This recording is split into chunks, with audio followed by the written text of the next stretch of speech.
New South Wales Premier has faced scrutiny over the government's response to the October 9 pro-Palestinian protest at the Opera House. Here's Kenny Heatley.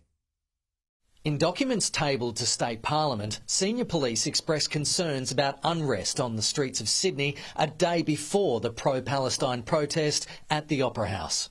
Anti-Semitic slogans were shouted and the Israeli national flag was set on fire.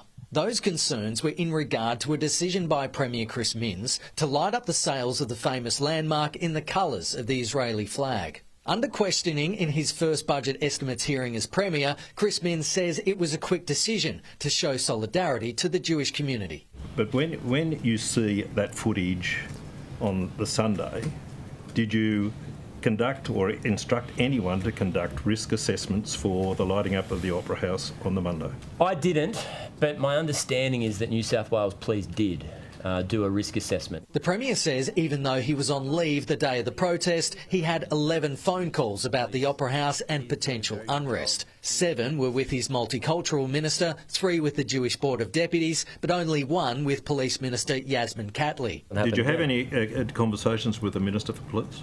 Yes. Did she raise concerns about what senior police were clearly telling her? No, but in fairness to her, I'd made the decision. He admitted those conversations did not extend to police. It may well be the case that in a fast-moving situation the police were notified via media reports. That may have been the circumstances. It may well have been through my Chief of Staff.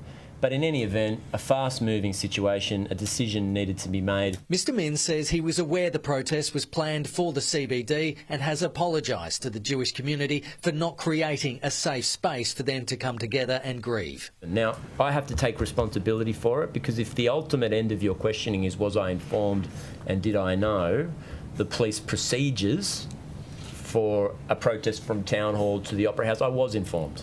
So I don't have an excuse here. This is unlikely to be the last questions about the Sydney Opera House protest. Police Minister Yasmin Catley faces a budget estimates hearing on Melbourne Cup Day alongside Transport Minister Joe Halen.